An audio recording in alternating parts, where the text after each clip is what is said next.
Buenos días. Como dice Natalia, llegamos anoche del Redil. Es un poco extraño, la verdad, desayunar en el Redil y cenar en Barcelona, ¿no? Y esta noche, no sé si alcanzaremos a cenar en el Redil otra vez, pero nos volvemos a marchar. Y nunca me cansaré de darle gracias a Dios y de repetir lo maravilloso que es el Redil como un lugar para encontrarnos con el Señor en buenas condiciones, ¿no? Nuestros niños y nuestros jóvenes están felices, por no decir también de los adultos que han ido a servir, que han cogido sus vacaciones.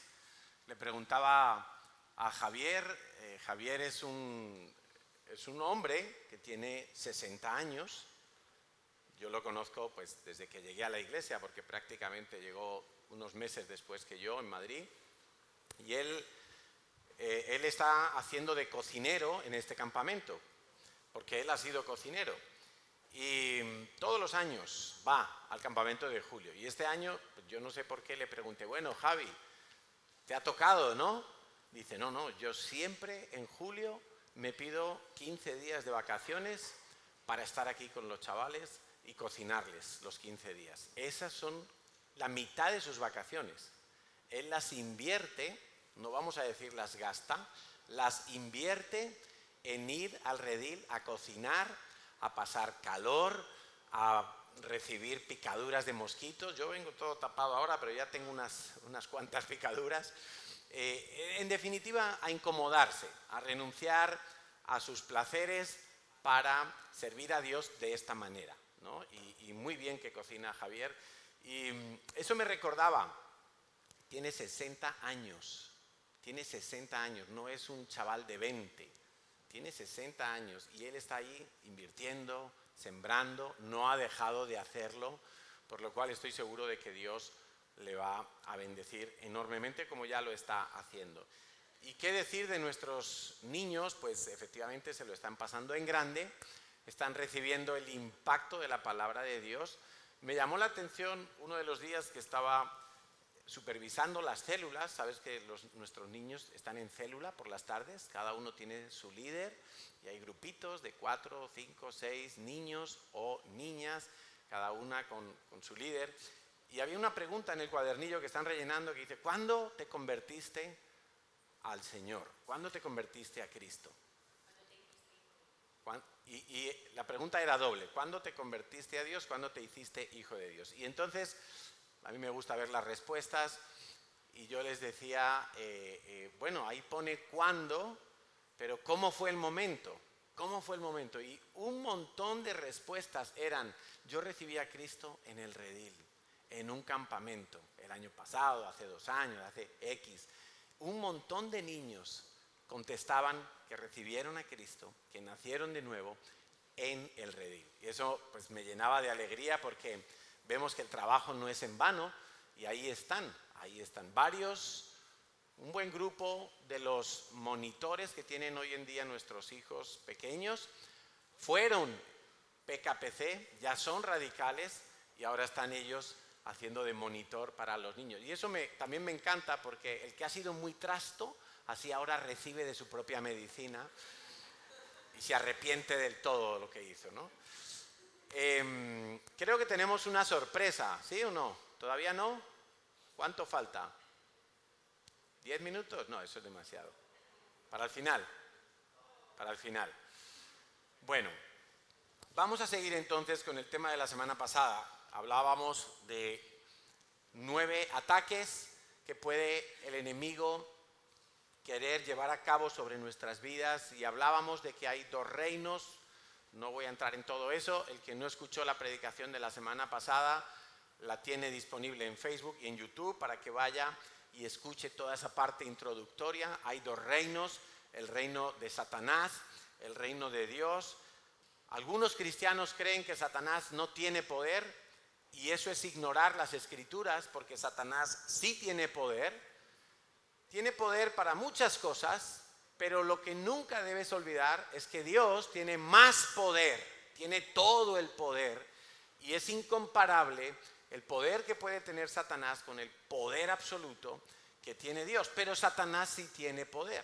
Por eso, cuando un hijo de Dios o alguien no creyente se sale de la cobertura de Dios, está expuesto a que el poder de Satanás cause algunos estragos en su vida.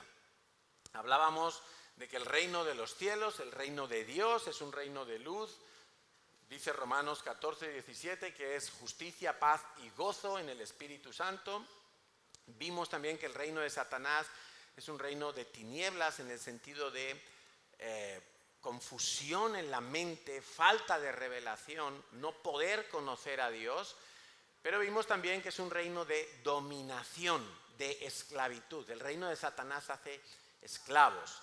Y vemos tanta gente esclava hoy en día, ¿verdad?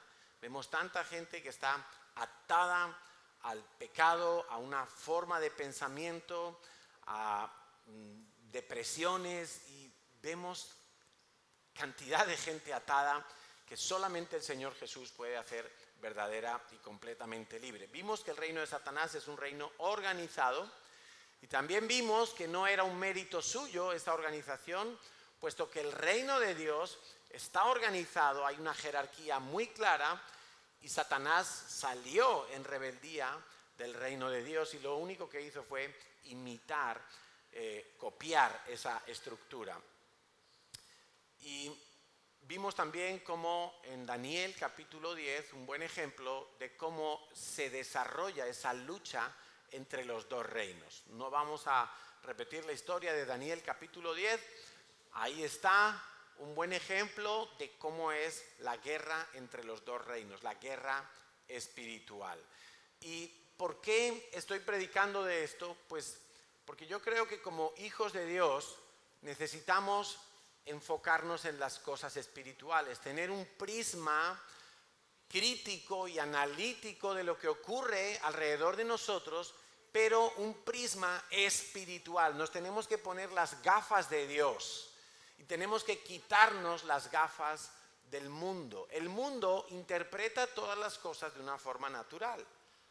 Entonces hay una pandemia y todo el mundo dice, bueno, pues qué lástima, ha surgido un virus nuevo, hay que vacunarse y eso es lo mejor que se puede hacer. De repente surge una guerra y dicen, no, pues a Vladimir Putin se le han cruzado los cables y está atacando un país y bueno, y vemos las cosas que suceden y las interpretamos todas de forma natural, de forma política, de forma económica, pero no nos paramos a pensar que lo que está ocurriendo en la tierra es fruto de lo que se está moviendo en el mundo espiritual. La semana pasada hablábamos de que había, según los teólogos, 3 cielos.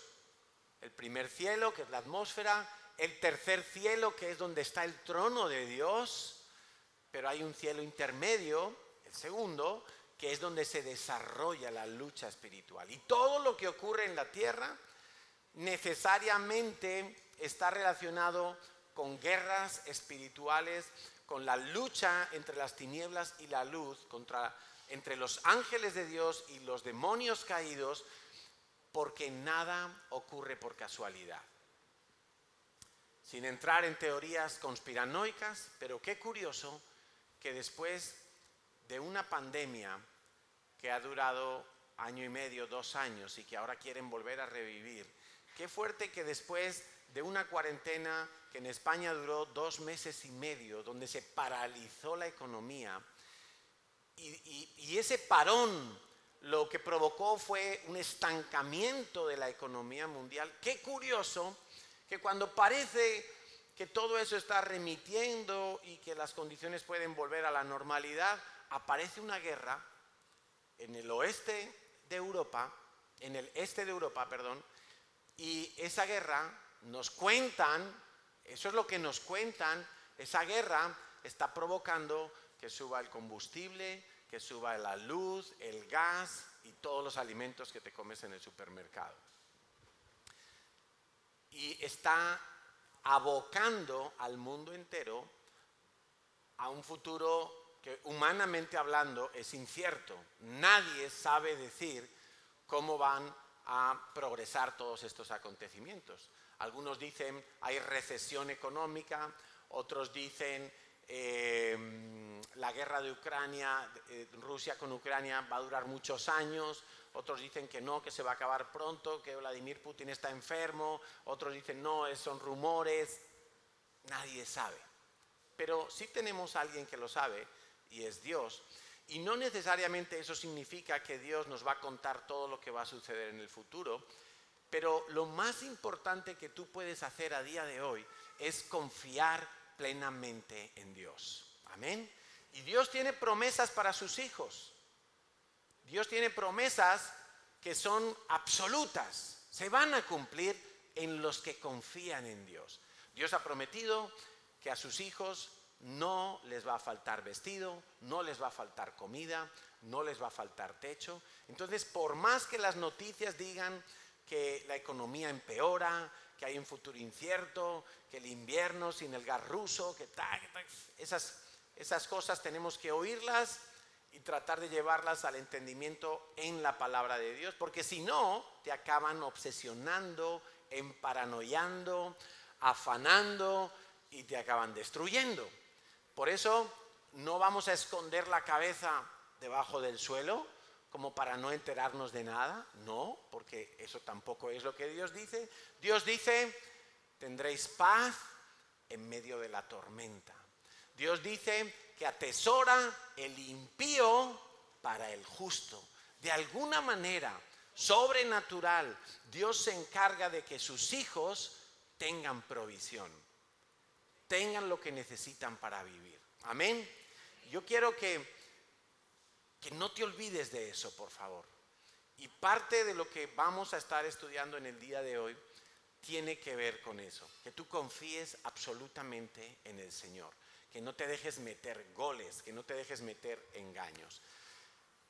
Empezamos también la semana pasada leyendo Efesios capítulo 6, donde Pablo nos está enseñando, el apóstol Pablo, que la lucha que nosotros tenemos no es una lucha contra personas de carne y hueso, sino que es una lucha contra personas que no tienen cuerpo, es decir, es una lucha contra espíritus.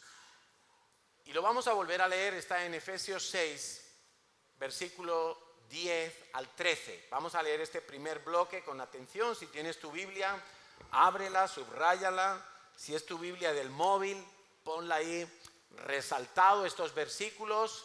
Y si no tienes Biblia, te vamos a recomendar que te sientes al lado de un cristiano para que te muestre y te comparta la suya, y cuando termine la reunión, allí en la librería te compras una Biblia, porque la Biblia en este momento te tiene que ser más importante que la nómina, más importante que las facturas, más importante que cualquier otra cosa. La palabra de Dios, que no pasará sin que se cumpla. Efesios capítulo 6, versículo 10. Por lo demás, hermanos míos, fortaleceos en el Señor y en el poder de su fuerza. Y dice Pablo, vestíos de toda la armadura de Dios para que podáis estar firmes contra las asechanzas del diablo. Ya vimos lo que significaba asechanzas. Y ya vimos que es toda la armadura, no es una sola parte, sino que yo me tengo que poner toda la armadura para poder estar firme contra las asechanzas del diablo. Porque no tenemos lucha contra sangre y carne, ahí tienes, no tenemos lucha contra personas de carne y hueso, sino contra principados, potestades, gobernadores de las tinieblas de este siglo, huestes espirituales de maldad en las regiones celestes. Ahí tienes toda una jerarquía de espíritus demoníacos encabezados por Satanás, y es contra ellos que nosotros tenemos que luchar. Ay, no, a mí no, yo no quiero esa lucha, me da miedo. Ya estás derrotado. Si no te presentas al combate, te dan por derrotado y vas a sufrir las consecuencias. Versículo 13. Por tanto, como hay una lucha, y es una lucha espiritual, por tanto, tomad toda la armadura de Dios. No es cuchillos, no es un Kalashnikov, no es una ametralladora, no es un misil nuclear, como presumen los gobernantes de la tierra cada vez que pueden, hacen sus desfiles militares para demostrarle a otras naciones el poderío militar que tienen. Y Dios dice, no, tú ponte la armadura de Dios. Hay una provisión de Dios espiritual que Pablo le llama la armadura de Dios para que tú puedas entrar en el combate espiritual. Y te voy a decir algo, tienes que entrar en el combate espiritual, porque esa lucha sí o sí se está desarrollando sobre tu cabeza. Y si tú no luchas, ya estás derrotado y vas a sufrir las consecuencias. Dice, por tanto, toma toda la armadura de Dios para que podáis resistir en el día malo. Y habiendo acabado todo, estar firmes. La mala noticia es que hay un día malo. La buena noticia es que si tú estás con toda la armadura de Dios, puedes acabar firme cuando haya pasado el día malo. Cuando haya pasado ese tifón, ese huracán por tu vida, en cualquier formato, puede ser pérdidas de empleo, puede ser una enfermedad grave, puede ser la pérdida de un ser querido, puede ser ruina económica, puede ser tantas cosas, gente que viene y te acusa y viene contra ti, pueden ser desgracias personales, desgracias familiares, puede ser de cualquier índole. El día malo va a llegar a nuestras vidas. La buena noticia es que si yo tengo toda la armadura de Dios, yo voy a pasar ese día malo, y cuando pase el día malo, yo voy a estar firme, no voy a estar derrotado, tirado y arrastrado por el suelo. Esa es la buena noticia, eso es lo que tú tienes que creer. Tienes que creer que va a haber un día malo, no seas buenista. Hay gente que dice, Dios es tan bueno que al final de los tiempos, Él va a perdonar a todo el mundo, sin importar lo que haya hecho. Porque creen que ese es el corazón de Dios. Y lo único que están haciendo es demostrar su ignorancia y su desconocimiento de Dios. Dios es justo y tiene que castigar al impío. Dios es justo y tiene que castigar a todo aquel que rechace a Cristo. Dios es bueno, sí, y también es justo. Y tiene que hacer justicia. Y para que el impío no muera, ha provisto a Jesús para que muera en la cruz. Pero si el impío rechaza a Jesús, en su pecado morirá. Y algunos cristianos son tan buenistas que dicen, no, si yo voy a la iglesia y yo hago mis 4 cositas en la vida cristiana, ya no, a mí no me va a pasar nada malo. Hay gente que cuando busca predicaciones en internet, solo busca predicaciones de aquellos que les endulzan el oído. Dios te va a hacer rico, Dios te va a prosperar, Dios te va a multiplicar, Dios te va a llevar a conquistar naciones. Y solo oyen eso, solo oyen eso. No leen. Cuando Pablo dice, estoy completando las aflicciones de Cristo. No leen todo eso. Solo quieren oír lo que les gusta oír, lo que le gusta a nuestra carne oír. Pero Apocalipsis, si tú lees los capítulos 2 y 3 de Apocalipsis, y el apóstol Juan dice, oíd lo que el Espíritu dice a las iglesias. Y son la mayoría de las cosas que dice ahí a las 7 iglesias de Asia. Algunas son cosas como, oye, reconozco tu arduo trabajo, tu obra de amor, pero, siempre hay un pero. Dios siempre está matizando, corrigiendo, exhortando, para que no nos muramos de éxito, para que no nos ahoguemos en nuestro orgullo, para que sepamos mantenernos pegaditos a la voluntad de Dios. Entonces, en esta armadura de Dios que pasa ahora a partir del versículo 14 a describir con todo detalle el apóstol Pablo, ahí vamos a encontrar las claves para nosotros mantenernos en forma espiritual. De manera que cuando llegue la lucha, cuando llegue el día malo, donde hay que combatir, el día malo es el día en el que tú tienes que pelear. Qué bueno sería que pudiéramos estar de relax todo el tiempo, pero bueno, no sé si sería bueno, porque si te acuerdas de la vida del rey David. Nos cuenta en el libro de Samuel que cuando él tenía que salir a la guerra, era la época en la que los reyes salían a la guerra, él se quedó en casita. Ese día a él no le apeteció ir a luchar, no le apeteció ir al frente del ejército como siempre hacía. Un solo día se quedó en su casa cuando era el tiempo de salir a pelear. ¿Y qué le pasó al rey David? ¡Pum! Se metió de lleno con la esposa de uno de sus generales, se metió a la cama con ella, la dejó embarazada y empezó el rey David a meterse en un lío terrible. Y todo empezó porque en el día malo, en el día que hay que salir a batallar, él no quiso salir a batallar. Y ahí empezó su destrucción. Y claro que le costó dolor y lágrimas, le costó perder un hijo, le costó ver la muerte de su bebé. Caro le costó.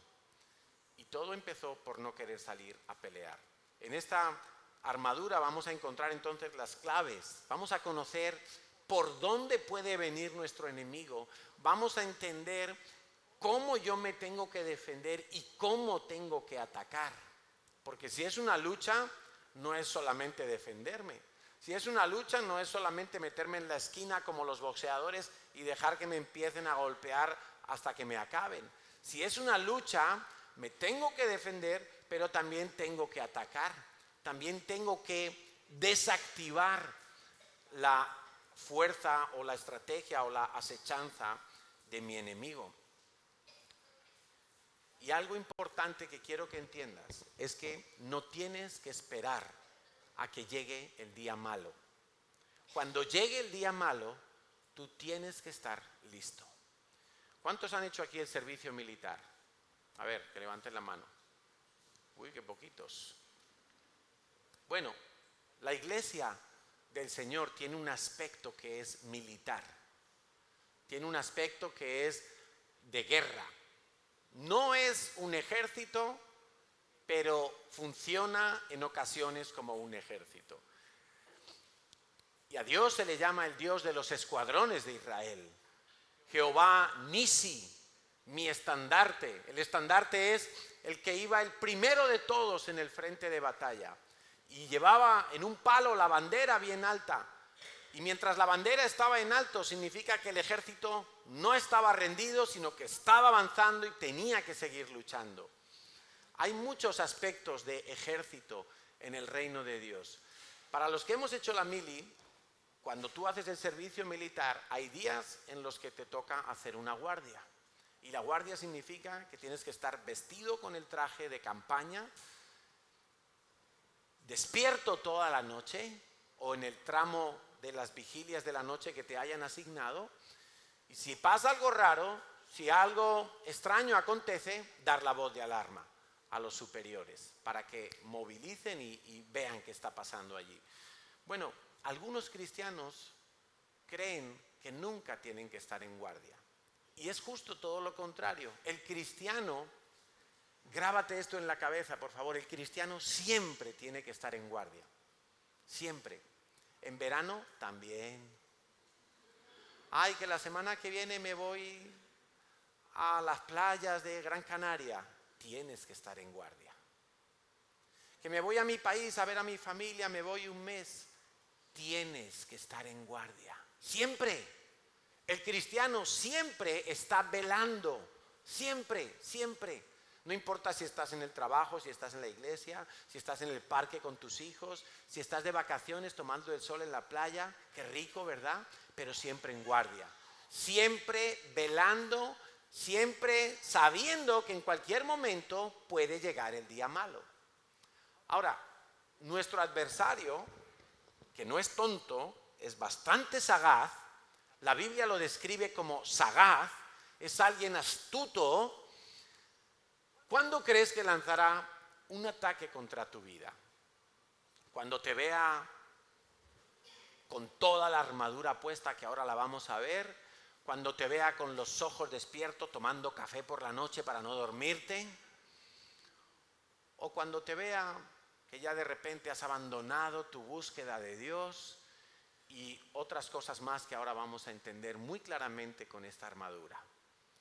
Pues mira, a veces al diablo no le toca otra que, aunque vea a un cristiano bien firme y bien atento y velando y vigilando, aún así a veces va a decir, no, pues este no baja la guardia, pero lo tengo que intentar. Porque esa es una de las características de nuestro enemigo. No se rinde. Ojo, toma nota, los que tomáis notas. Nuestro enemigo no se rinde.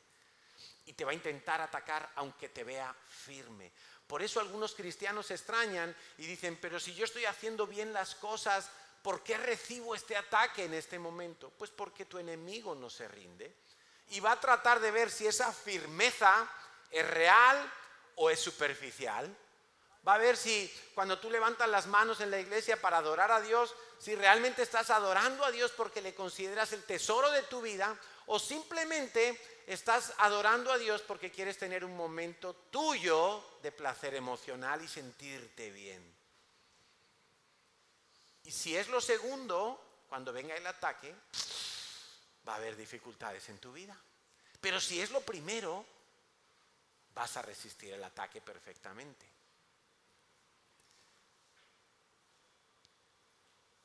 Si el enemigo logra, o si el enemigo detecta más bien, que algunos de los elementos de la armadura no los tengo en su sitio, él va a intentar un ataque. Efesios 6:14, vamos a seguir leyendo. Estad pues firmes, ceñidos vuestros lomos con la verdad y vestíos con la coraza de justicia. Ahí encontramos los tres primeros elementos de la armadura. El primero es la postura. Mira, hace como unas 3 semanas yo tenía un lumbago horrible. Me tuve que ir al hospital y todo por la noche a que me pincharan para que me bajara el dolor. Y yo tenía que caminar así. Yo iba por mi casa así, como un abuelito ya. No podía coger ni la bolsa del pan. Un soldado está firme, está rígido en su postura. No rígido en el sentido de que sea inflexible, rígido en el sentido de que tiene la posición de firmeza. Si el enemigo viene, me tiene que ver bien plantado. No puedo estar yo ahí, uy, ay, el enemigo que viene ahí. Y uno está firme. La postura del cristiano, esa firmeza de la que te hablo, la representamos simbólicamente como un soldado que está firme, ¿verdad? Un soldado que está bien cuadrado. Pero, ¿qué significa eso en nuestra vida espiritual? Eso significa que tú estás en guardia, que tú no estás despistado, estás firme, estás atento.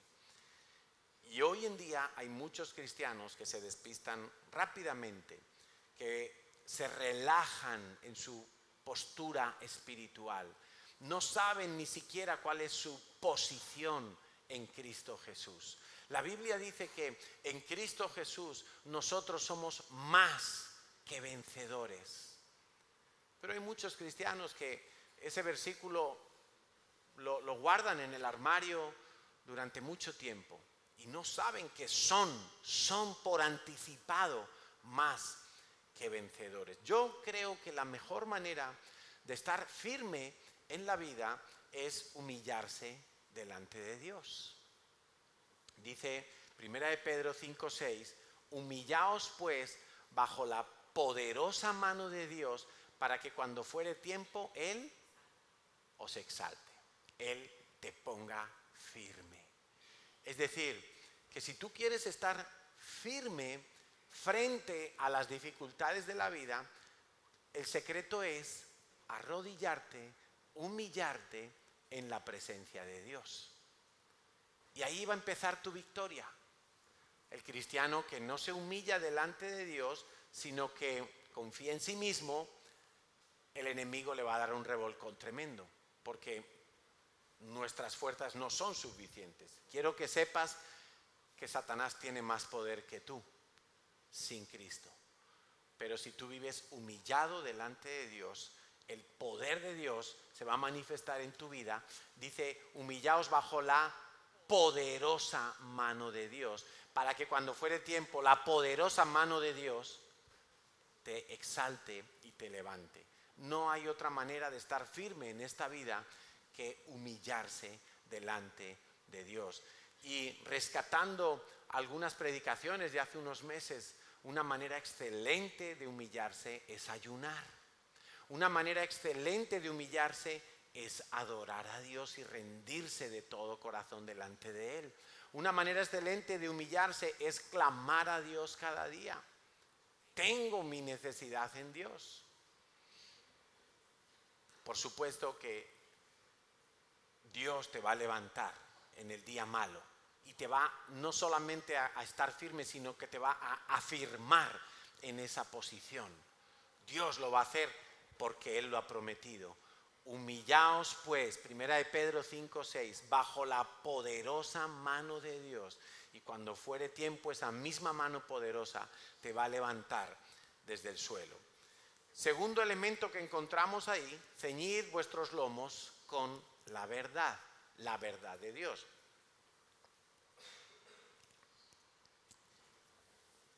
¿Quién es la verdad? Jesucristo.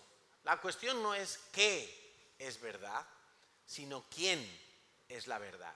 Jesucristo dijo en Juan 14:6, yo soy el camino, la verdad y la vida, y nadie puede llegar al Padre si no es por mí. Jesucristo dijo, yo soy la verdad. Quiere decir que ceñidos los lomos es como ese cinturón que se ponen los levantadores de pesas. Aquí un cinturón ancho para proteger todas las lumbares y que cuando se agachen a por peso, pues la columna no se resienta y puedan levantar todo ese peso. Bueno, y lo que Pablo nos está diciendo es que si yo no tengo a Cristo, si yo no hago de Cristo el centro de mi vida, yo voy a estar vulnerable frente a los ataques del maligno. Si Cristo es un comodín simplemente, si Cristo es como un accesorio de mi vida, una medallita que llevo aquí colgada, una especie de amuleto, entonces yo soy absolutamente vulnerable frente a los ataques del enemigo. Yo me tengo que ceñir los lomos, ceñir mi vida en Cristo y con Cristo. Yo no puedo vivir separado de Cristo, no puedo hacer nada, no puedo dar ningún paso, no debería hacer nada sin que Cristo esté en el centro de lo que estoy haciendo. Podríamos hacer una pregunta en este momento que sería muy interesante. ¿Te consideras un discípulo de Jesús o un seguidor de Jesús? Si eres un discípulo de Jesús, ¿te pareces a Jesús? ¿Te estás pareciendo cada vez más a Jesús? ¿Está siendo Jesús formado dentro de ti? ¿Te pareces cada vez más a Jesucristo? La única manera de responder a esa pregunta es primero haber nacido de nuevo.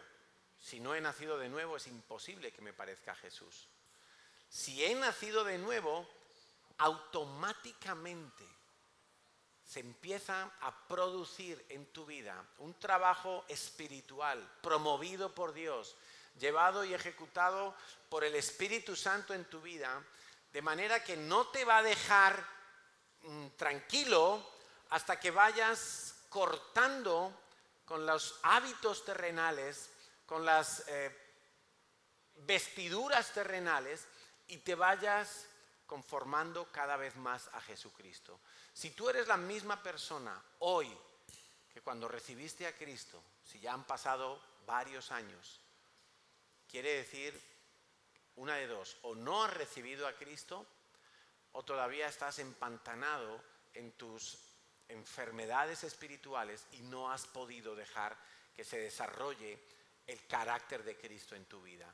Toda persona que ha nacido de nuevo va a ser impulsada por el Espíritu Santo a una transformación total de su vida.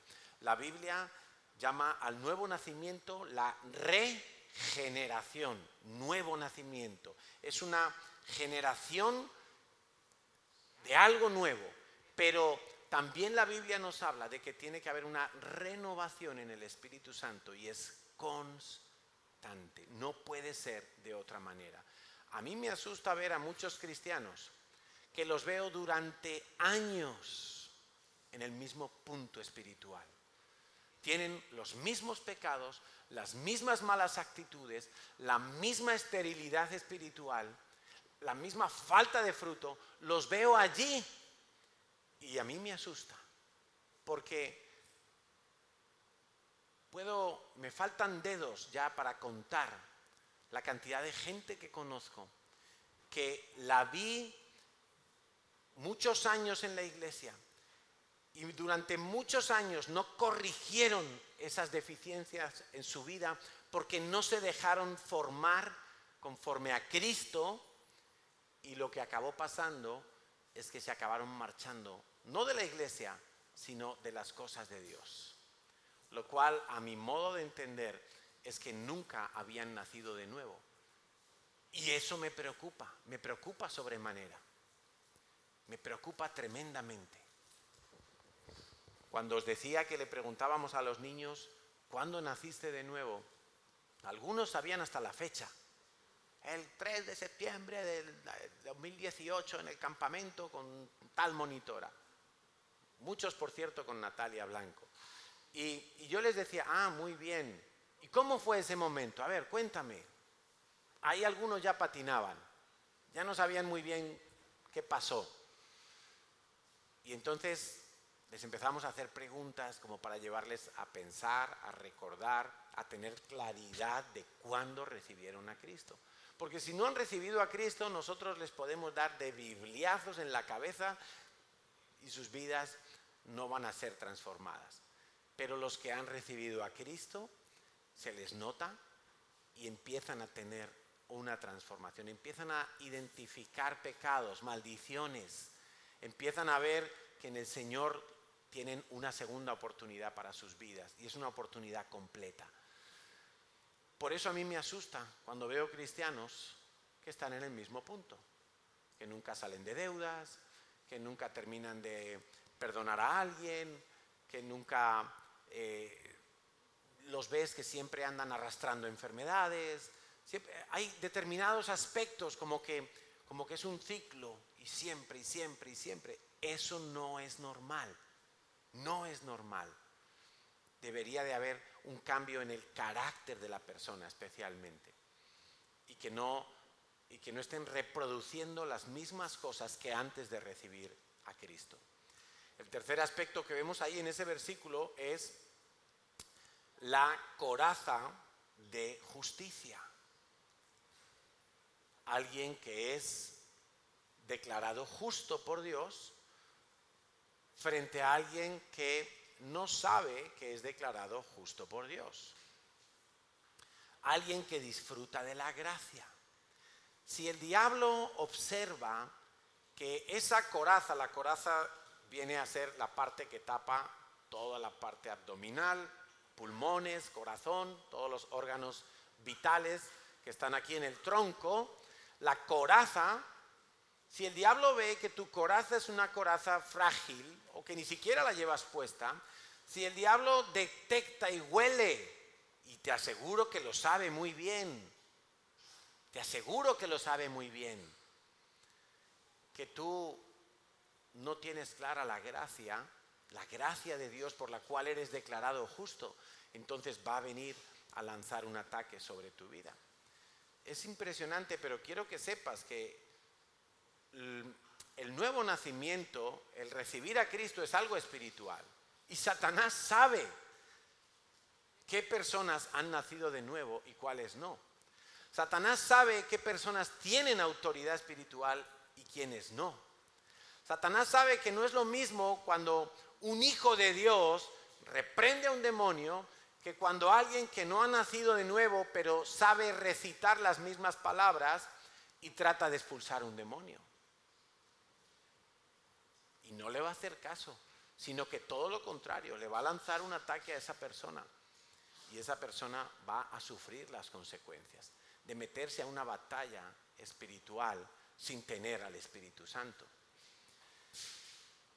Dice Romanos 5, 17 al 21, pues si por la transgresión de uno solo reinó la muerte, mucho más reinarán en vida por uno solo, Jesucristo, los que reciben la abundancia de la gracia y el don de la justicia. Este es un don de Dios, es un regalo de Dios. Gracia de Dios y justicia de Dios van juntas. Eres declarado justo por Dios porque Dios te regala el don de la justicia. 18. Así que como por la transgresión, Romanos 5, 18. Así que como por la transgresión de uno vino la condenación a todos los hombres, de la misma manera, por la misma lógica de Dios, por la justicia de uno vino a todos los hombres justificación de vida. Porque así como por la desobediencia de un hombre, Adán, los muchos fueron constituidos pecadores, así también por la obediencia de uno, Jesucristo, los muchos serán constituidos justos. Pero la ley se introdujo para que el pecado abundase. Versículo 20, la ley se introdujo para que aflorara el pecado. Para que así como el pecado reinó para muerte, así también la gracia que vino después del pecado reine por la justicia para vida eterna mediante Jesucristo, Señor nuestro. Si eres justo porque Dios dice que tú eres justo, entonces eso es inamovible. Un niño en el redil, hablando de todas estas cosas y tratándole de hacer entender cómo es la justicia de Dios, porque entró en conflicto. Yo le preguntaba, ¿cuándo recibiste a Cristo? Bueno, me contó, muy bien. Y bueno, ¿y qué pasa si hoy te mueres? Sí, yo voy al cielo. Y él me decía, sí, porque Jesús perdonó todos mis pecados. Digo, muy bien. ¿Y si mañana pecas? ¿Y si mañana mientes a tus papás, por ejemplo? Y se quedaba así como pensativo. Me dice, entonces, ¿tengo que volver a recibir a Cristo? Digo, no, hay algo que no has entendido de la palabra de Dios. Claro, es un niño y hay que explicárselo. Y le expliqué esto mismo, que cuando alguien nace de nuevo, todos sus pecados, pasados, presentes y los que pueda cometer el día de mañana, ya son perdonados. En el trono de Dios ya ha sido declarado justo. Punto. No hay más que hablar. Y eso es la coraza que tú tienes que tener sobre tu corazón, sobre todos tus órganos vitales. Eres declarado justo por Dios. Esa justicia es inquebrantable. Esa justicia es irreversible. Eres declarado justo por Dios. Y no porque tú lo seas, sino porque es un don de Dios que por gracia lo puedes recibir. Lo aceptas, simplemente. Y parece mentira, pero esa es parte de la armadura de Dios. Que tú tengas eso claro en tu corazón. Pablo decía a los Gálatas, en la carta a los Gálatas capítulo 2, versículo 21, no desecho la gracia de Dios, pero si por la ley fuese la justicia, por cumplir la ley, entonces por demás murió Cristo. Dando a entender Pablo que no es por cumplir la ley, sino por el sacrificio de Jesús. Y Hebreos 13:9 nos dice el autor, no os dejéis llevar de doctrinas diversas y extrañas, porque buena cosa es afirmar el corazón con la gracia, no con viandas que nunca aprovecharon a los que se han ocupado de ellas. O sea, afirma tu corazones en la gracia. Por la gracia tú sabes que eres justo delante de Dios. Por muy malo que hayas sido, por errores que todavía cometas, Él dice, eres declarado justo y esto es por gracia, es un don de Dios. Volvemos a la armadura de Dios y en el versículo 15 encontramos otro elemento de la armadura de Dios. Efesios 6:15. Dice, calzados los pies con el apresto del Evangelio de la paz. Si tú eres un cristiano que le cuenta las buenas nuevas a otros, estás con el apresto del Evangelio puesto en tus pies. Si eres un cristiano que jamás le comparte el Evangelio a nadie, tienes un problema. Ese es tu punto vulnerable. Por ahí el diablo va a querer atacarte y va a querer destruirte. Y te voy a explicar cómo. Lo primero que quiero aclararte es que tienes que diferenciar entre lo que es un evangelista y un evangelizador. Un evangelista es alguien que tiene el don para evangelizar. Igual que hay un don para imponer las manos y hacer sanidades, igual que hay un don para enseñar la palabra de Dios, igual que hay un don de apóstol, de profeta. Hay diferentes dones. Uno de ellos es el don para evangelizar. El que lo tiene es un evangelista. Quiere decir que va a tener mucho fruto evangelizando y que va a formar y a dar a luz a otros evangelistas. Pero el evangelizador es toda la iglesia, todos los cristianos, todos los hijos de Dios. Somos llamados a ser evangelizadores. Quiere decir que en cualquier momento tenemos que estar preparados para dar razón de nuestra fe, como dice Primera de Pedro 3:15. Santificad a Dios el Señor en vuestros corazones y estad siempre preparados para presentar defensa con mansedumbre y reverencia ante todo aquel que os demande la razón de la esperanza que hay en vosotros. Cuando alguien te dice, oye, ¿y tú por qué vas a la iglesia? ¿Y tú por qué das los diezmos? ¿Y tú por qué lees la Biblia? ¿Y tú por qué mandas a tus hijos al campamento cristiano? ¿Y tú por qué oras? ¿Y tú por qué crees que te vas al cielo? Cuando alguien te pregunta cosas de ese tipo y te está pidiendo, a ver, ¿cuál es tu esencia? Entonces tú tienes que estar preparado para darle una razón. Y el problema de muchos es que no evangelizan, no son evangelizadores, porque no están preparados para dar razón de su fe, para explicarles a otros por qué creen y en qué Dios han creído y cómo ellos pueden llegar a los pies de ese mismo Dios.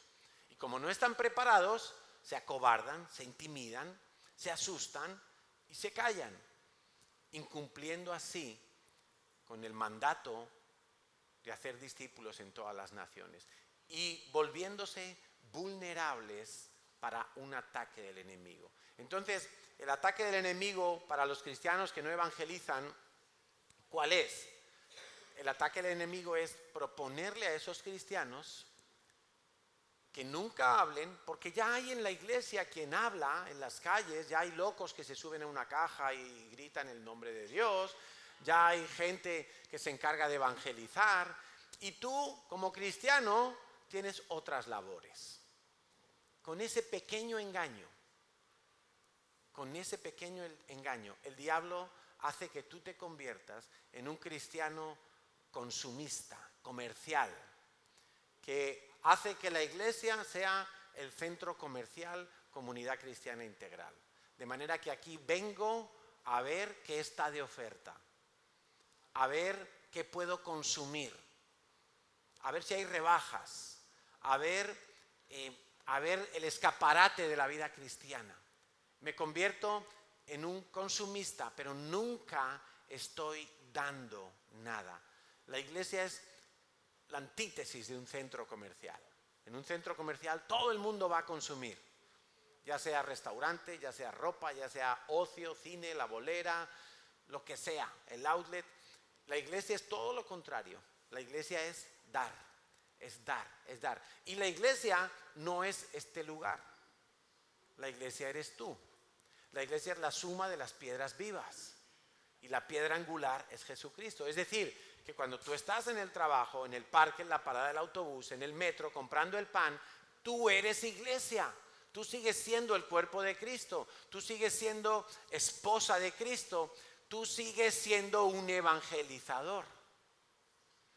Porque si los cristianos, lo único que hiciéramos fuera en la vida cristiana venir aquí, a esta iglesia, a este local, y lo único que hiciéramos fuera reunirnos aquí, compartir juntos, edificarnos unos a otros, y ya alabamos a Dios y tomamos nota de la predicación, y termina a la 1, a las 2 de la tarde, se cierra el local y ya no somos cristianos.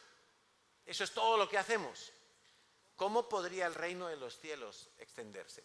¿Cómo podría el reino de los cielos multiplicarse? Si el Señor Jesucristo dijo que el reino de los cielos es como un poquito de levadura que una mujer metió dentro de la masa de harina y lo revolvió, y en un poquito de tiempo toda la masa quedó afectada. Tú eres ese poquito de levadura que se mete en la sociedad de Barcelona, de Valencia o de la ciudad donde tú vivas, y se mete allí en medio y se revuelve y empieza a afectarlo todo. Tú eres ese poquito de levadura que va a tu lugar de trabajo y allí con tu jefe o con tu jefa o con tus 3, 4, 5, 20 compañeros, te metes allí y empiezas a afectarlo todo. Tú eres ese poquito de levadura. Si no, ¿quién va a ir a evangelizar a tu trabajo? ¿Quién crees? Mandamos a Natalia. Natalia, vente a mi trabajo un día que vamos a hacer la caja roja allí en la recepción. ¿Quién va a evangelizar a tu familia? Si a lo mejor no quieren venir jamás a la iglesia porque piensan que la iglesia es un sitio raro, ¿quién les va a evangelizar? ¿Alguien entiende lo que estamos hablando? Ya empiezas a entender que eres tú quien tiene que ser luz y sal allí en tu lugar de trabajo. Ay, pero es que mi jefa es muy gruñona. Claro, para eso Dios te ha mandado allí, para que la suavices. Es que en mi trabajo todos hablan muchas guarrerías y todos son ateos. Por eso te mandó Dios allí, para que seas luz en medio de los ateos. ¿Te imaginas si Pablo, cuando llega a Atenas y ve a toda esa cantidad de gente adorando cientos de dioses que tenían allí, si hubiera dicho, uy, aquí son todos idólatras, no hay nada que hacer, me voy a otra ciudad? Al revés, dice que su espíritu enardecía, estaba, yo tengo que hacer algo, esta gente está perdida, son idólatras, no conocen al Dios vivo. ¡Pum! Allí que se metió a evangelizar. Claro, tú eres un evangelizador. Y si no evangelizas, es como ir descalzo a la guerra. Tarde o temprano te vas a convertir en un cristiano tibio, que lo único para lo que viene a la iglesia es para recibir. Venga, ore por mí, pastor, regálenme una Biblia. Venga, que me inviten a un café. Venga, que le den a mi niño la clase. A recibir. Lo primero que tú tienes que dar es tu testimonio. ¿Tú sabrías contarle a alguien tu testimonio de conversión? En un simple ejercicio. Tienes 3 minutos en la parada del autobús, 5 minutos hasta que llegue el bus. ¿Le podrías compartir a una persona cómo era tu vida antes de recibir a Jesús? ¿Cómo fue que te encontraste con Cristo? ¿Y en qué ha cambiado tu vida después de recibir a Jesús? ¿Sabrías armar esa historia? ¿Tu historia? Pues eso es lo primero que tienes que aprender. Cómo contar tu testimonio de conversión, testimonio de vida. Por muy sencillo que sea, no hace falta que sea algo. Me contaba nuestro pastor Enrique que conoció a uno que cuando le tocaba contar su testimonio, empezó a contar una batalla, que Dios le había rescatado de 1000 sitios y de drogas y de todo súper guau, ¿de dónde lo sacó Dios? Y cuando termina, viene uno que está ahí escuchando y dice, oye, pero si yo te conozco, Si tú recibiste a Cristo en la universidad conmigo y tú tenías una vida normal. Dice, ya, es que si no cuento algo espectacular, no me creen. Dice, no, tú tienes que contar tu testimonio, porque de verdad que es un milagro. Cuando una persona nace de nuevo, eso es un milagro. No hace falta que fueras un asesino en serie. Podías tener una vida bastante aburrida y sin embargo Dios te rescató y te dio vida eterna. Ese testimonio tú tienes que ser capaz de contarlo a otros. Por ahí empieza tu apresto del calzado del Evangelio. Porque sepas contar tu testimonio a otros. Sin enredarte, sin irte por los cerros de Úbeda. No. Directo. Yo era esto, yo sentía esto, yo experimentaba esto. Me compartieron de Jesús, tal versículo y tal versículo. Captó mi atención, hice una oración y mi vida, ahora soy una persona libre, ahora lo que sea. Ahora sé para dónde voy, mi matrimonio se restauró, salí de las deudas, qué sé yo. Tu testimonio de vida. Y eso que no ha terminado. Porque podríamos contar el antes, podríamos contar el cómo, pero el después se sigue desarrollando y hasta el día de hoy Dios sigue haciendo maravillas en nosotros. Si tú no sabes ni siquiera contar tu testimonio de conversión a Dios, tú necesitas ponerle remedio a eso. Necesitas ya mismo inscribirte al siguiente curso de evangelismo. Ah, pero eso no es para los evangelistas. No, es para todos los hijos de Dios. ¿Soy tartamudo? ¿Puedo hacerlo? Sí. Es que yo soy torpe y no hablo muy bien. Tienes que hacerlo. Tienes que ser capaz de contar tu testimonio a otros. Porque ese es el evangelio. Los pies calzados con el evangelio. Si después tienes el don o no, ya se verá. Y si tienes el don, se va a notar. Se va a notar clarísimamente. A lo mejor algunos tienen el don y están tan apagados que ni siquiera saben que lo tienen. Y perdieron la pasión por evangelizar. Pero hay gente que le preocupa mucho la salvación o la condenación de las personas. Y cuando hay alguien en el cuerpo de Cristo que tiene eso como muy presente todos los días en su vida, es muy probable que esa persona tenga el don para evangelizar. Pero el don también hay que entrenarlo, el don hay que pulirlo, el don hay que ponerlo a trabajar y en marcha alcanza su máxima eficacia y su máxima producción. Pero si nunca se ejercita, pues es un don muerto, no sirve para nada. Aprovecho para decirlo, hay salidas evangelísticas todas las semanas. Una semana se sale jueves, a la siguiente semana se sale sábado. Hay salidas evangelísticas. Y aunque no hayas hecho el curso de evangelismo o no sepas cómo hablarle a otros, eso es también un buen comienzo, meterte ahí. Empezar a ver cómo otros están evangelizando. Allí tú vas cogiendo escuela, tú vas cogiendo tablas y te vas empezando a rodar y se va a despertar en ti el sentido correcto de por qué tenemos que evangelizar. Seguimos con la armadura, Efesios 6:16. Nos dice, sobre todo, tomad el escudo de la fe con el que podáis apagar todos los dardos de fuego del maligno. Ahí está muy claro, ¿verdad? Si no tengo escudo, no puedo parar los dardos.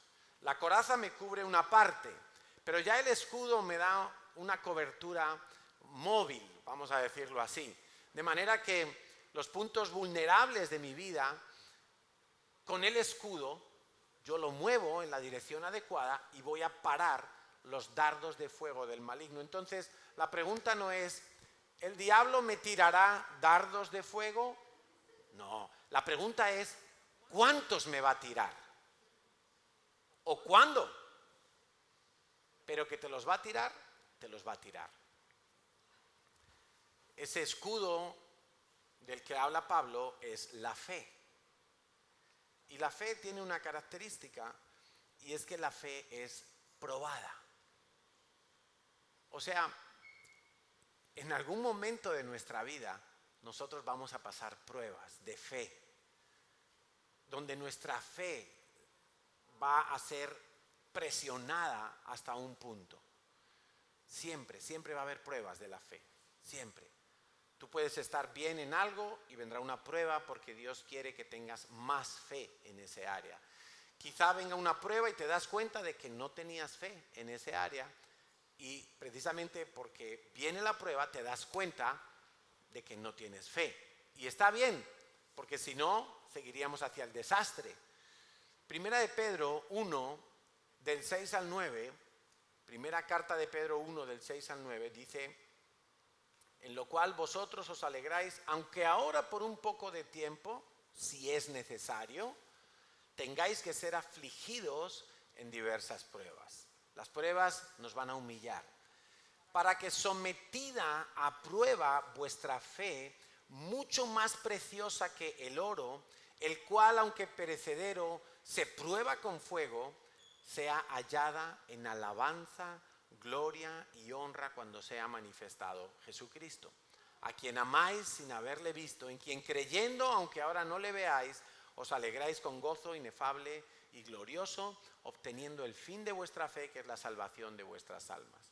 ¿Qué ocurre cuando en tu vida vienen las presiones? ¿De qué manera tú te defiendes?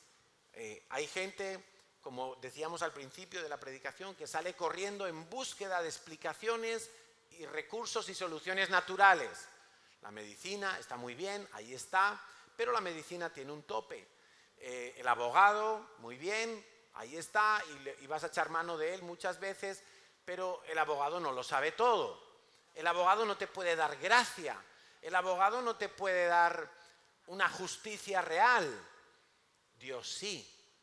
Por eso, aunque cuentes con los recursos naturales, porque están puestos ahí por Dios también, siempre tu fe tiene que tirar a Dios, no a los recursos naturales. Tu fe tiene que estar puesta en Dios. Escucha esto, por favor, porque la fe, si no está puesta en Dios, no sirve para nada. Fe puesta en objetos, fe puesta en ídolos, fe puesta en teorías, fe puesta en mí mismo, no sirve para nada. Tiene que estar puesta en Dios. Y la fe es simplemente confianza. ¿Quieres aumentar tu fe? ¿Cuántos quieren aumentar su fe? Los que no levantan la mano entiendo que ya son como Pedro y Pablo. Si tú quieres aumentar tu fe, te voy a dar una receta para que la practiques desde ya. Porque recuerda que el soldado está siempre entrenando, siempre vistiéndose de armadura, siempre firme, para que cuando llegue el día malo no tenga que ir corriendo a buscar la armadura y ya no le da tiempo. La receta es: conoce el corazón de Dios. Cada vez, mira, te voy a proponer un ejercicio práctico al 100%. A mí me gustan las cosas prácticas. Y si no son prácticas y son solamente teoría, me cuesta mucho eso. Esta semana, cada vez que leas algo de la Biblia, pero que lo leas, no que te pongas YouTube a escuchar a cualquiera, no, que tú leas la Biblia. Cuando hayas leído el trozo, el capítulo, los capítulos que hayas leído, hazte la siguiente pregunta: ¿qué me enseña esta lectura acerca del carácter de Dios? Del corazón de Dios, de la manera de pensar de Dios, de cómo es Dios. Cuando tú estés leyendo la Biblia, la lees muy bien y luego te haces la pregunta: ¿qué me está diciendo este pasaje acerca de cómo es Dios? Y lo vuelves a leer. Mira, aquí dice que Dios es todopoderoso. Por ahí entiendo que Dios es paciente. Por allá entiendo que Dios es misericordioso, que Dios es justo, que Dios es fiel, que Dios es tardo para la ira. Vas a ir viendo atributos de Dios, características del corazón de Dios. Conocer a Dios hará que confíes en Él plenamente, porque no vas a encontrar un solo atributo malo de Dios. No vas a encontrar una sola grieta en el carácter de Dios. No vas a encontrar nada que tú digas: uy, esto de Dios no me gusta, quisiera que Dios fuera de otra manera. Sí, me parece bien Dios, pero es que justo aquí le noto algo débil. No vas a encontrar nada débil en Dios. Todo lo que vas a encontrar en Dios es útil, es bueno, es lo que tú necesitas saber de Dios. Y cuanto más conoces a Dios, más vas a confiar en Dios. Cuando yo conocí a Natalia, antes de decidir casarme con ella, yo tuve que conocerla. Y lo mismo ella conmigo. Porque eso del amor a ciegas, eso es de Hollywood, ¿eh? Eso no va con nosotros los cristianos. No. Tú tienes que conocer a la persona. Por eso les recomendamos a los jóvenes, oye, antes de ennoviaros y vainas de estas, conoce a la chica, conoce al chico. Pruébalo, a ver si te invita a cenar o es tan rata como otros. Mira a ver si ella es una chismosa o es una mujer prudente. Mira a ver cómo se comporta con sus padres. Mira a ver si diezma, porque si no diezma... Entonces, conoces a la persona, la ves cómo actúa, cómo es, cómo pasa las pruebas, cómo se desenvuelve en las situaciones, cómo es su toma de decisiones, si es espiritual, si es carnal, si es emocional. Si eso no es, y entonces tú ya puedes decir, vamos, porque veo algo sólido, algo estable, algo que me da garantías. Esto no es flor de un día. Pues lo mismo es con Dios. Cuando tú te metes con Dios y empiezas a conocer todos los atributos de Dios, tú dices, Dios es digno de confianza. Puedo confiar totalmente en Dios. Dios nunca me va a fallar, nunca. Por eso, si quieres aumentar tu fe, haz ese ejercicio.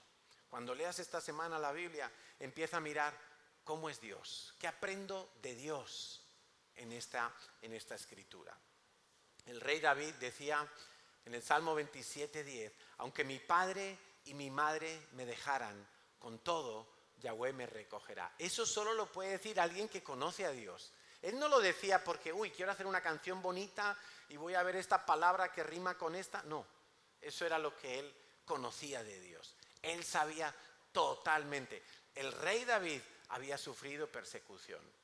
El rey David había sufrido abandono, traiciones de todo tipo. Y él ya sabía que aunque su padre y su madre le llegaran a abandonar, Dios lo recogería. Esa es la paternidad de Dios. Él conocía la paternidad de Dios.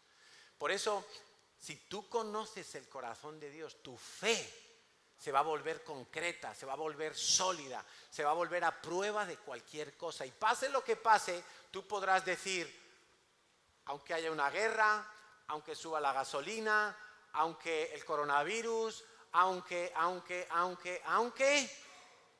Dios va a cumplir su palabra en mí, porque Dios es fiel. Amén. Entonces no bajes el escudo.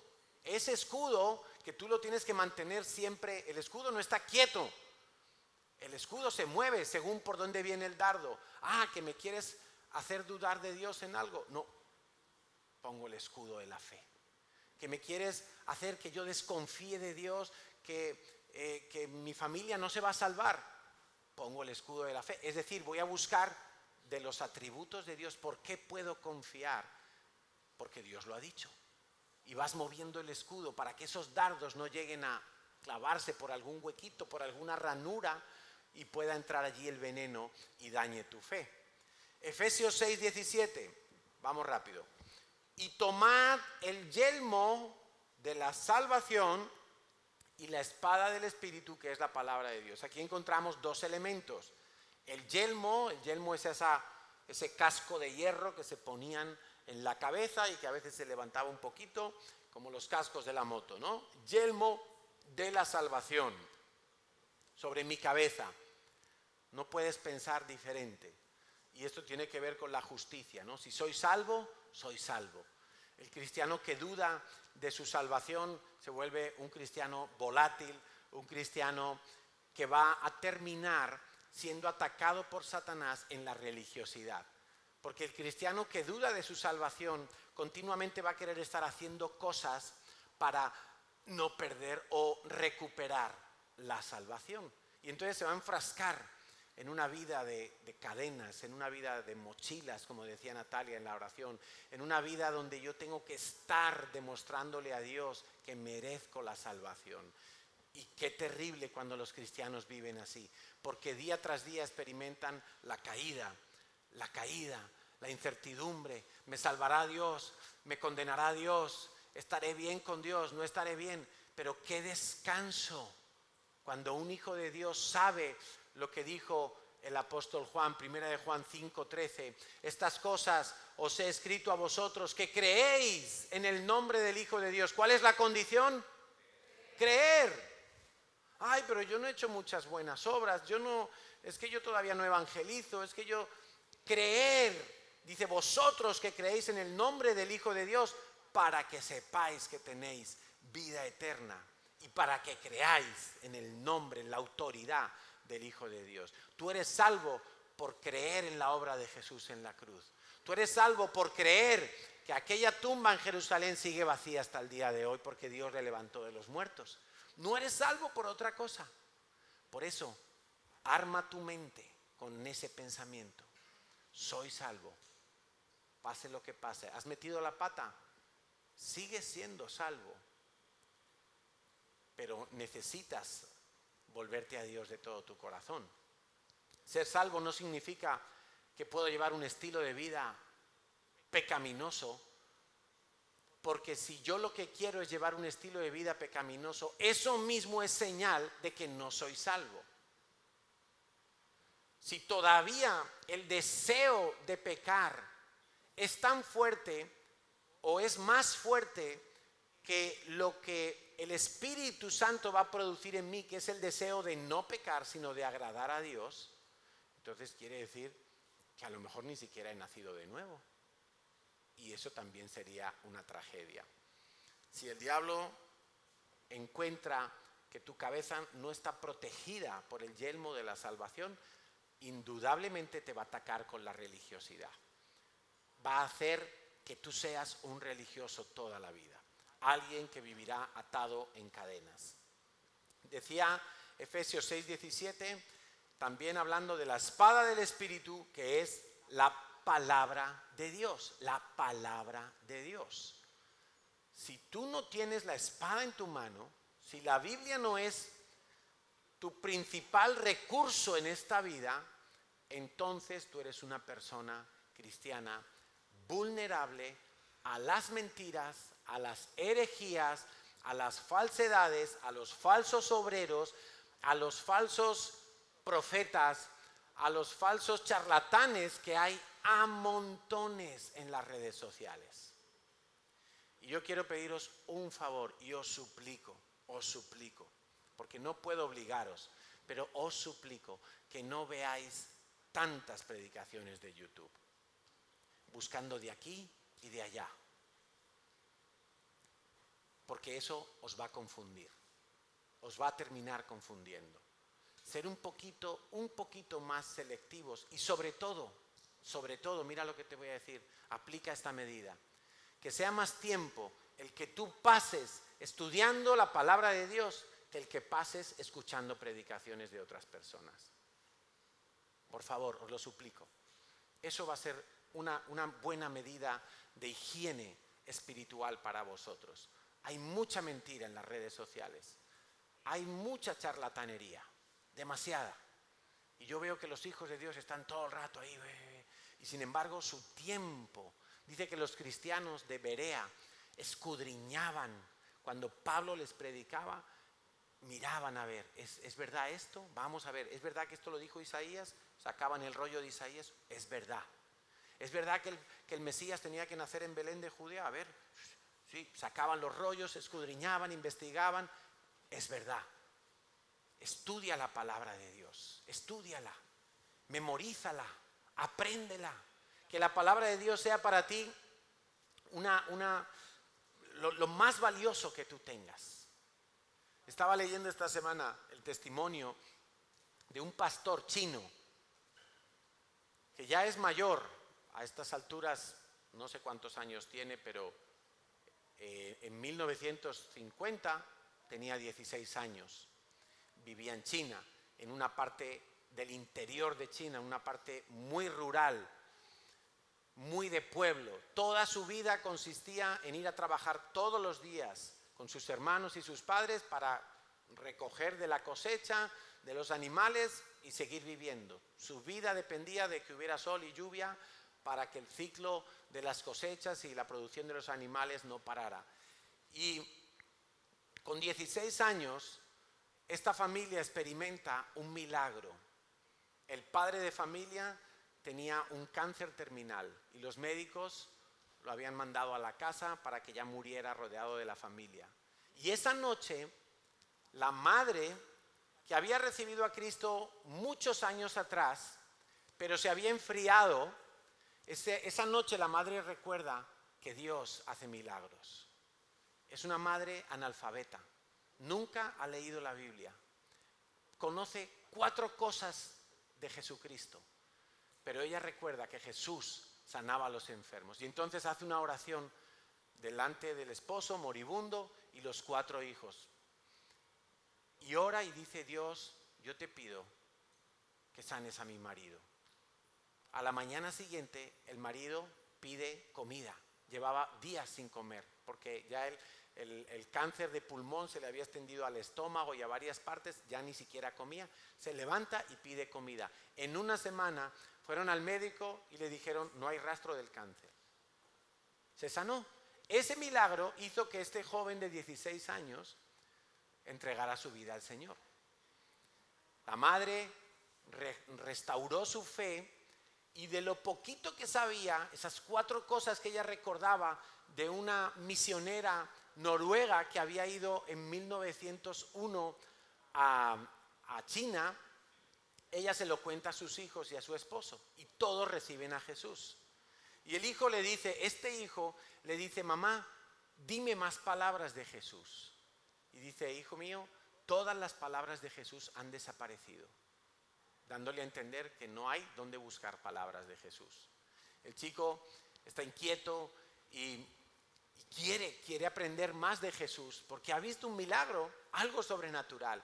Y entonces escucha de un pastor que está en otra región de China, lejos de su casa, y que tiene una Biblia. En aquel tiempo, por supuesto, como a día de hoy prácticamente, las Biblias estaban prohibidas en China. Tener una Biblia era algo único. El chico emprende un viaje para ir a visitar a aquel pastor. Y cuando llega a su casa le dice: pastor, por favor, me han dicho que usted tiene una Biblia. Yo quiero ver la Biblia. Yo quiero verla solamente. Y el pastor, que no se fía, no sabe si es un espía del gobierno, no sabe a ver qué pasa ahí, le dice: mira, joven, si tú quieres una Biblia, la Biblia es el libro del cielo. Tienes que pedirle al Dios del cielo y Él te dará una Biblia.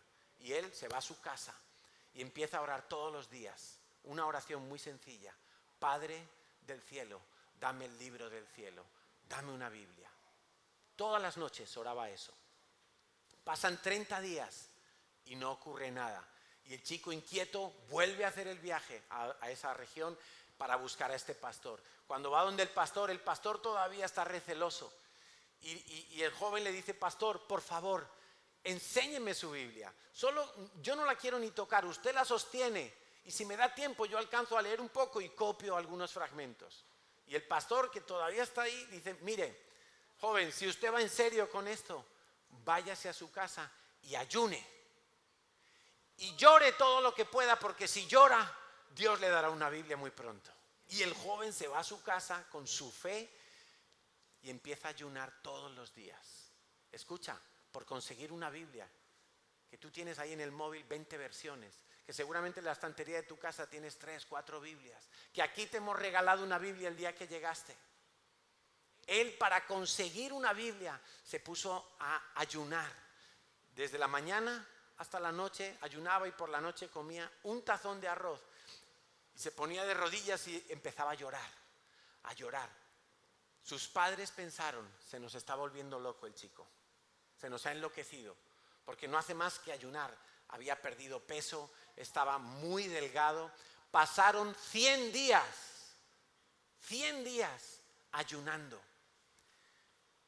Y el chico está orando y tiene una visión.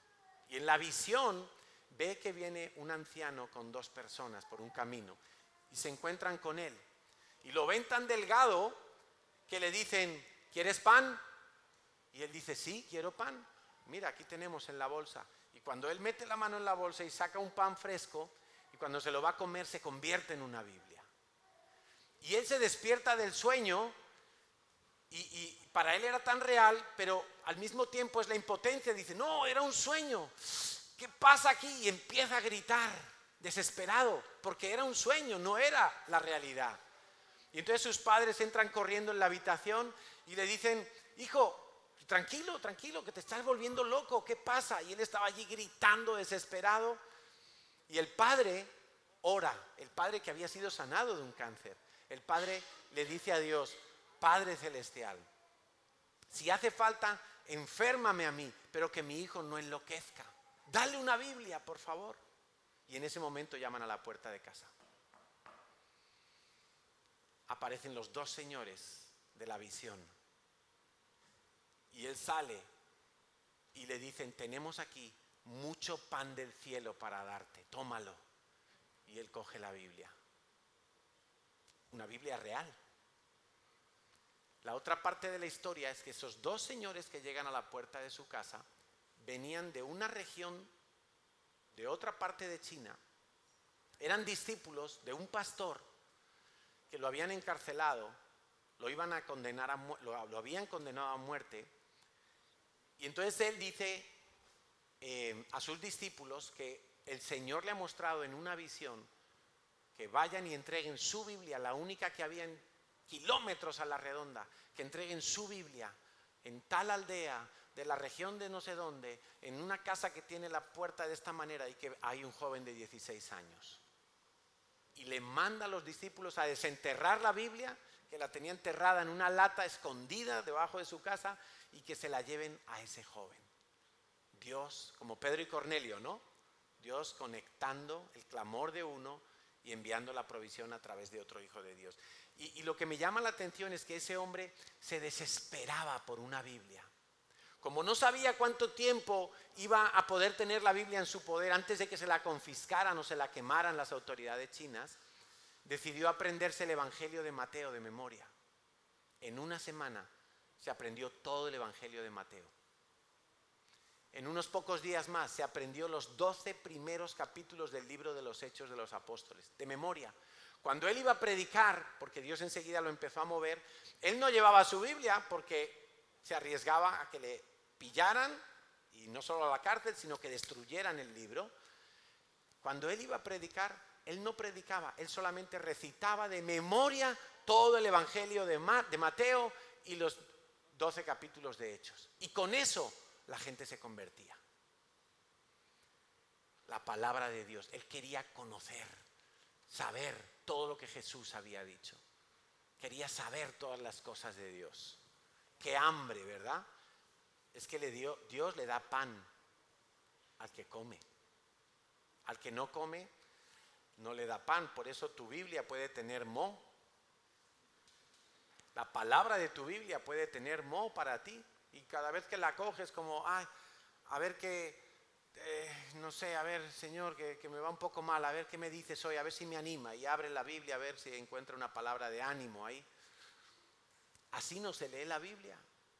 Tú tienes que tomarla entera, demostrarle a Dios que tienes hambre, manejarla con soltura, porque esa es la espada, es la única arma de ataque de toda la armadura de Dios. Todos los demás elementos son pasivos. La espada es el elemento con el cual tú le cortas la cabeza a tu enemigo. Tú desactivas las mentiras del enemigo. La palabra de Dios. Por eso, toma la palabra de Dios y no veas tantas predicaciones de YouTube. Nunca pases más tiempo viendo predicaciones de YouTube que con tu Biblia abierta sobre tus ojos y metiéndote tú allí a profundizar.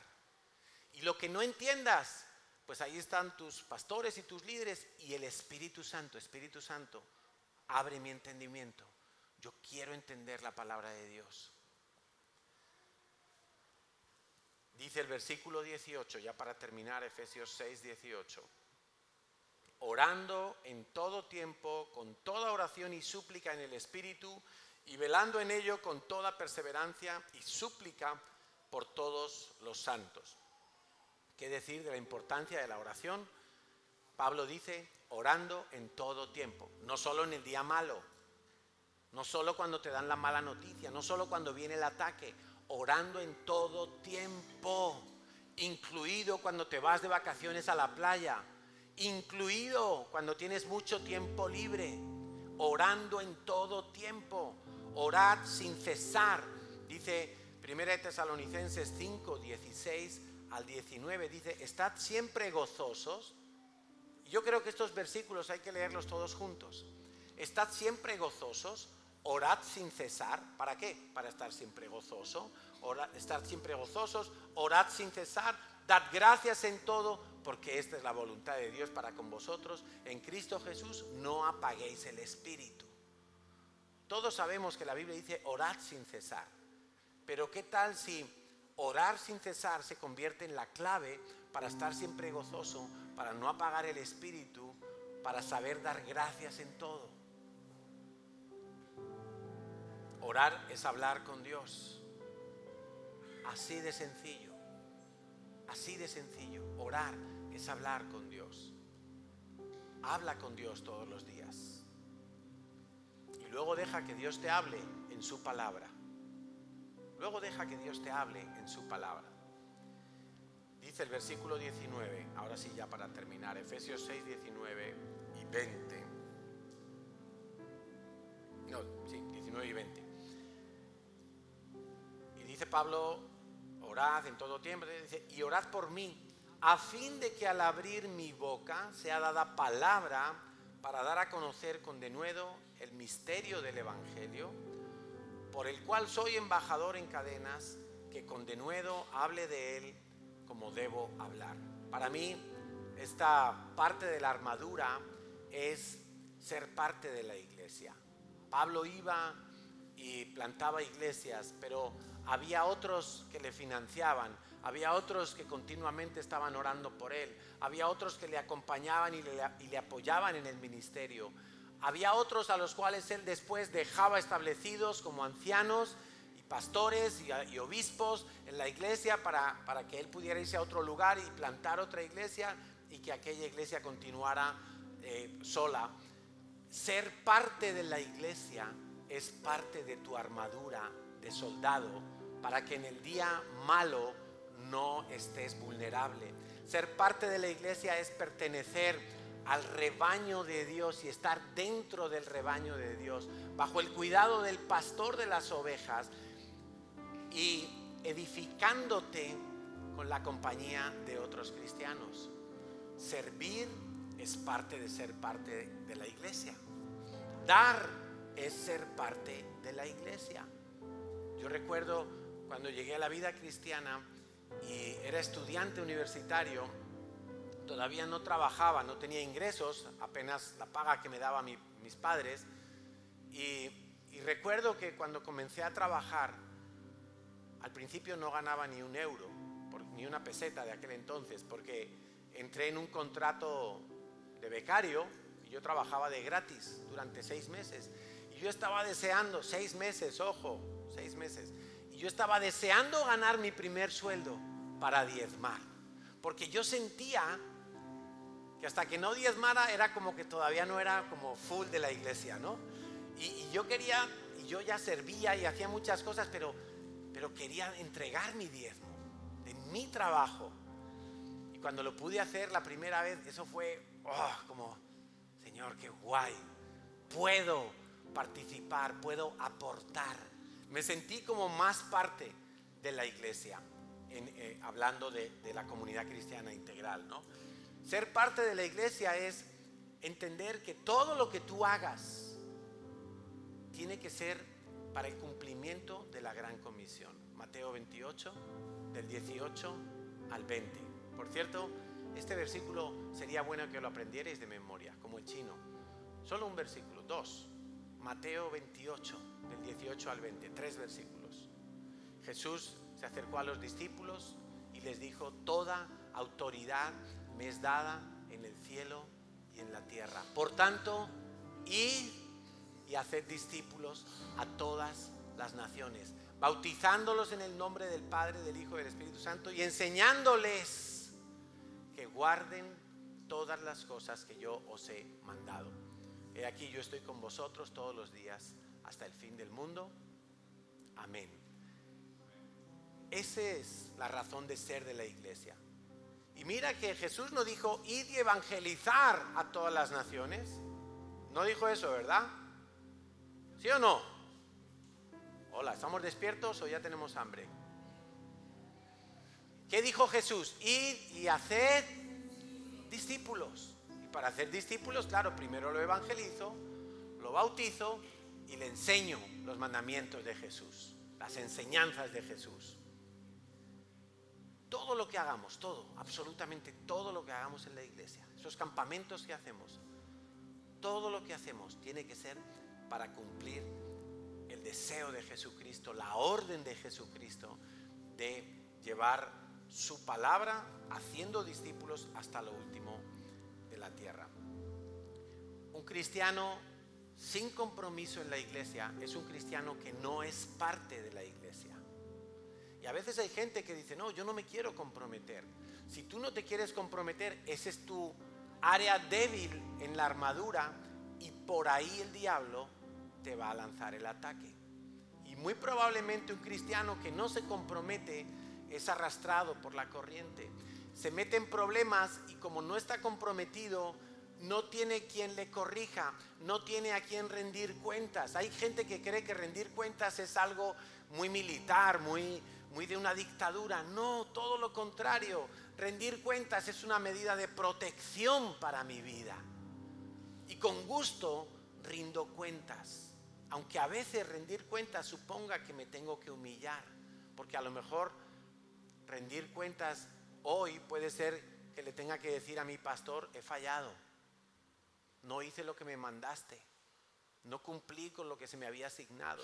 Y eso duele, y eso supone humillarse. Pero en otras ocasiones rendir cuentas será como aquel: mira, me diste 2 talentos, aquí te los traigo. Son tuyos. Son tuyos. No querer diezmar, no querer servir, no querer ser parte de una célula, no querer evangelizar. Todas esas faltas de compromiso son sin duda un punto débil de nuestra armadura, y por ahí el diablo va a querer atacarnos. ¿Oramos? Vamos a orar. Vamos a orar, y yo quiero invitarte a que tú hagas un repaso mental de cómo están esos elementos de la armadura en tu vida. ¿Están en su sitio? ¿Tu postura es firme?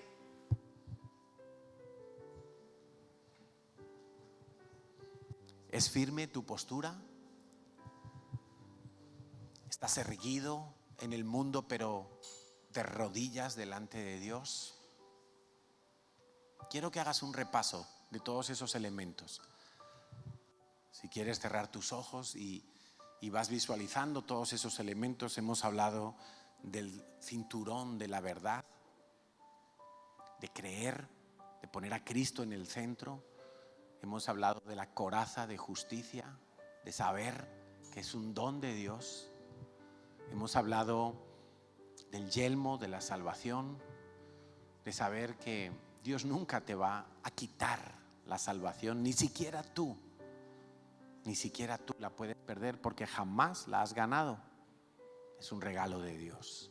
Hemos hablado del calzado del evangelio, de ser evangelizadores, de contarle a otros cómo está el calzado en tu vida, en tu armadura. ¿Estás dispuesto? ¿Te quema? ¿Te inquieta el hablar a otros acerca de lo que Dios ha hecho en tu vida y que también lo puede hacer en la de ellos? ¿Te preocupa las gentes de Barcelona, las gentes de Valencia, de tu ciudad? ¿Te preocupan que se vayan al infierno, que sigan muriendo miles de personas cada día sin conocer a Dios, sin saber de Dios. Si no te preocupa, estás descalzo. Te debería de preocupar. Hay algo enfermo allí en tu vida. Tienes que ponerlo en manos de Dios. Tienes que arrepentirte y tienes que calzarte con el Evangelio. Hemos hablado de la oración, de nuestra vida de oración. Hemos hablado de la lectura de la palabra, de profundizar en la palabra, de no ser neófitos en la palabra, sino estudiarla, memorizarla, sumergirnos en ella, dejar de escuchar tanto charlatán y volvernos hambrientos por la palabra de Dios, porque Dios da pan al que come. Señor, y también ser parte de la iglesia como un organismo vivo en el cual estamos allí plantados, y allí crecemos, y allí somos alimentados, y allí tenemos agua, y allí tenemos protección, y allí tenemos la capacidad para multiplicarnos. Señor, hoy queremos arrepentirnos por haber dejado expuestas algunas áreas de nuestra vida, por haber descuidado nuestra faceta de soldados, por haber creído que siempre y en todo momento las cosas van a ser fáciles, sin dificultades, sin aprietos, por haber creído que nuestro enemigo va a pasar de largo de nosotros y que no vamos a ser probados en nada, por haber creído que podemos ser tibios y no va a haber consecuencias.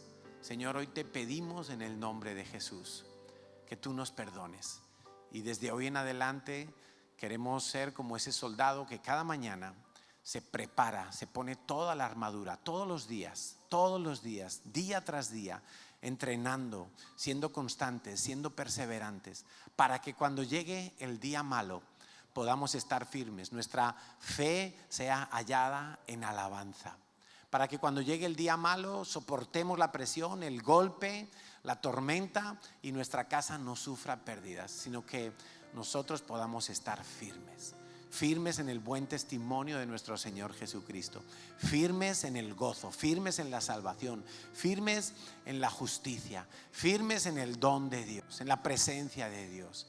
Gracias Señor. Y queremos en esta mañana adorarte en espíritu y en verdad, Señor. Queremos ser adoradores, porque también la adoración nos prepara para entrar a tu presencia. Y allí en tu presencia queremos rendir nuestras vidas. Allí en tu presencia, Señor, queremos doblegar nuestras almas, queremos humillarnos para que tú reines en nosotros, para que hagas en nosotros y de nosotros lo que tú quieres.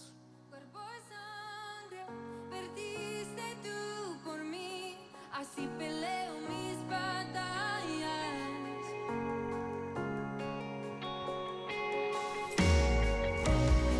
Tú preparas una mesa para mí en presencia de mis enemigos. Cuerpo y sangre perdiste tú por mí. Así peleo mis batallas.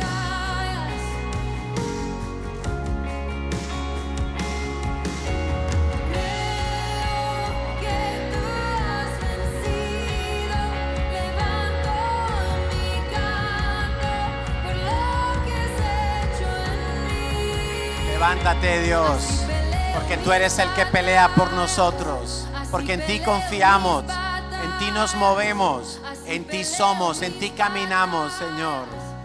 No pelearé en mis fuerzas, no pelearé como pelea el mundo, con el conocimiento, con dinero. No pelearé con justificaciones propias, Señor.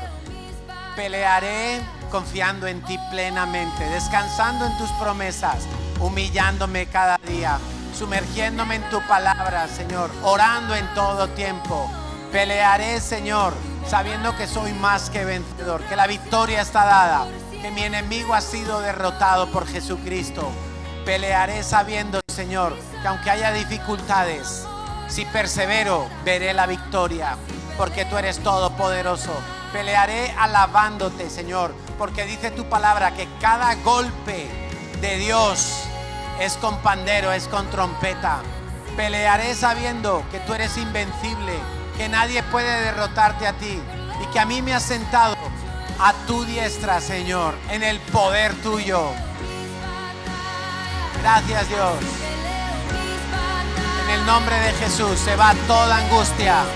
En el nombre de Jesús sale de este lugar toda religiosidad. En el nombre de Jesús se va de este lugar toda oscuridad, toda tiniebla, todo engaño, toda creencia errada de la palabra de Dios. Sale de este lugar. Señor, yo te pido que alumbres el entendimiento de tus hijos. Te pido que les des destreza en tu palabra. Te pido que les ayudes a ser ágiles con la armadura puesta. Te pido, Dios Todopoderoso, que tú guíes nuestras vidas con tu Santo Espíritu para colocar el escudo de la fe en el lugar donde viene el peligro. Yo creo, Dios, que cuando el enemigo viene en contra de mi vida, tú extiendes un ejército de ángeles alrededor de mí.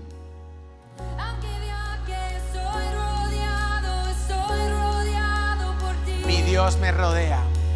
Mi Dios es más fuerte que mi enemigo. Mi enemigo es astuto y tiene poder, pero mi Dios es soberano y es omnipotente. Y yo estoy con Él y Él está conmigo. Y entonces estoy seguro y nada me podrá separar del amor de Dios que es en Cristo Jesús. Él es el buen pastor que está a la puerta y no deja entrar al ladrón. Gracias, Jesús. Eres mi vida, mi aliento, mi capitán, mi fuerza, mi estandarte. Mi seguro de vida eres tú. Cuando otros se angustian, yo alabo a Dios. Cuando otros se deprimen, yo alabo al Creador. Cuando otros están desesperados, yo pongo mis ojos en Jesús y le alabo. Cuando otros no saben para dónde ir, yo me arrodillo en su presencia y su poderosa mano me levanta. Gracias, Jesús.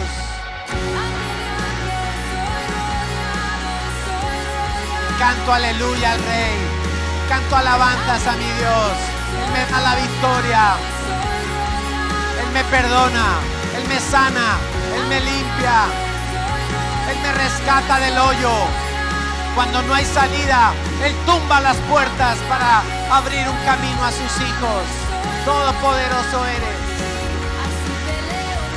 Frente a la enfermedad, me pongo la armadura. Frente a la crisis económica, me pongo la armadura. Frente a la muerte, me pongo la armadura de Dios.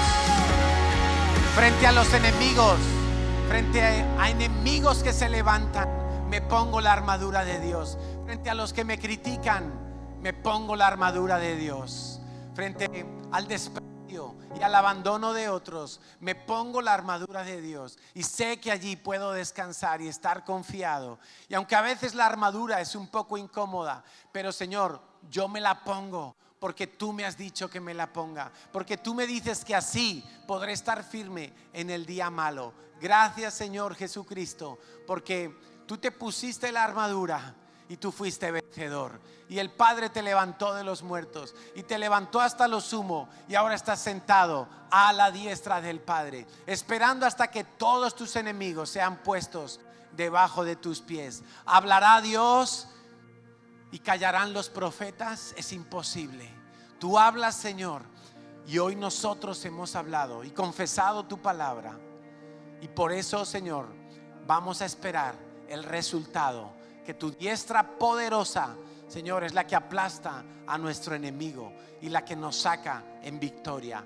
Señor, con esa fe, te lo pedimos todo en el nombre de nuestro Señor Jesucristo. Amén. Amén. Pues